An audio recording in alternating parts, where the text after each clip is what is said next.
Hey guys, welcome to my Facebook Live, live at lunch today. I just got a notice that I have to be on a call at my normal time, so I decided to just jump on early. So hopefully some of you will be able to join live, and most of you will be able to catch everything later. But I just wanted to show a quick, fun technique to add some texture to your stamping projects. So Stampin' Up! Has embossing folders. I forgot the word for a minute. Words are hard today. But they are good for more than just embossing. So this is one of the embossing folders. It's the Tin Tile Dynamic Textured Impressions Embossing Folder.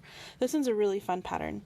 But normally what you would do is you would put your cardstock in here and then run it through your embossing machine.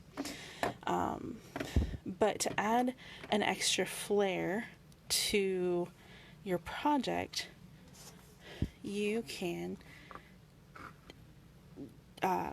there's some fun things you can do, and you don't even have to have an embossing machine to do it. So one thing you can do that doesn't require an embossing machine is to ink up your embossing folder. So we're just gonna tap some ink down with an ink pad.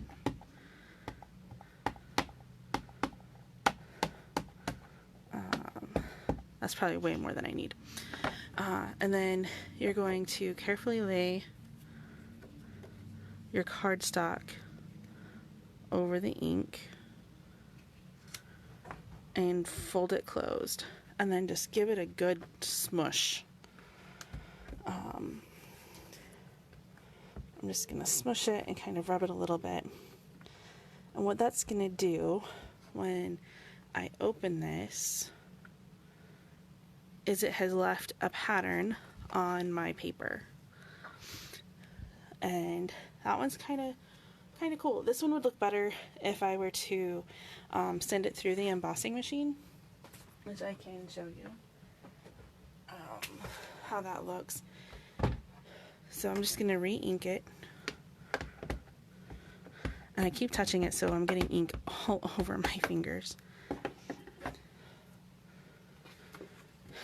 And then put your paper in. It is not straight, but it will do. Alright.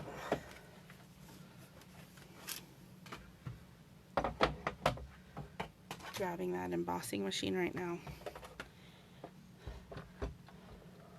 Alright, so we're going to put that on and make our sandwich.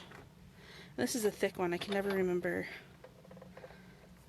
Alright, we need to take off this one here.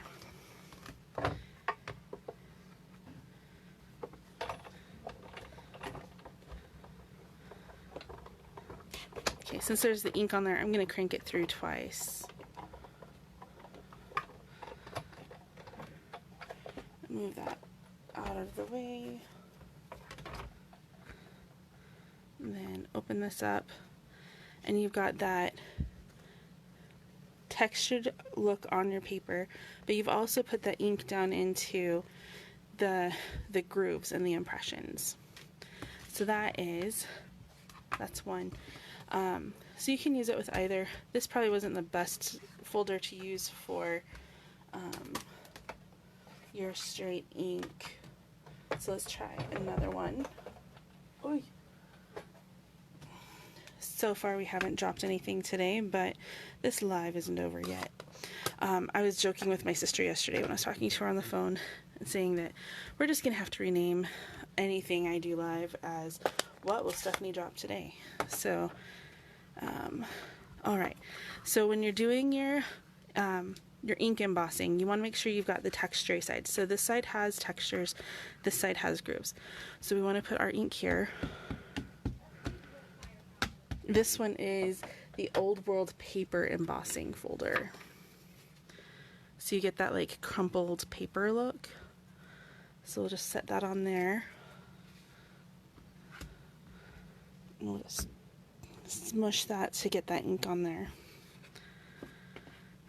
and open it up. Oh, I don't like how that went.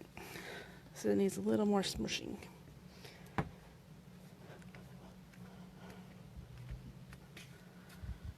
That looks better. So that would make such a fun background on a card, or even just like a photo mat for scrapbooking. So I'll zoom in just a little bit so you'll see that, and the paper is still flat. I mean, it got a little bit of embossing when I was pushing on it, but that is today's I love hot apple pancakes. Yes, Jessica. Oh, good times. I've been missing simpler times lately.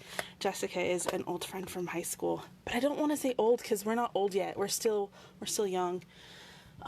But high school was a really long time ago.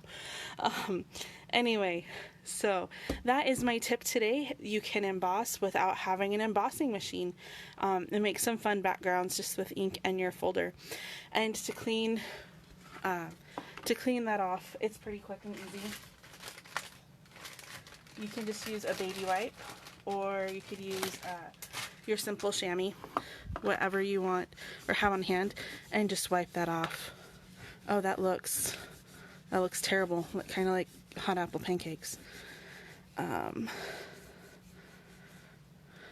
So I was using soft suede, so you got that brown color, and this was a very juicy wipe.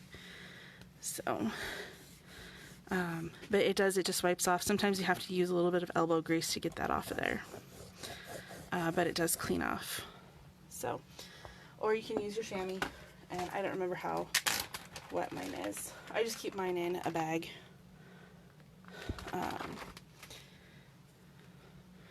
Man, my goal today was to keep my work surface clean. Oh well. It actually cleaned better with a chamois. So, and that is how you would clean it so that you don't accidentally color up your paper for the next time. So, all right, so that is today's tip on my live at lunch, and I'm going to see if I can get some of the staining from my Blackberry Bliss off of this embossing folder. Otherwise, it will be pink for forever. Anyway, I'll see you guys next week. Bye.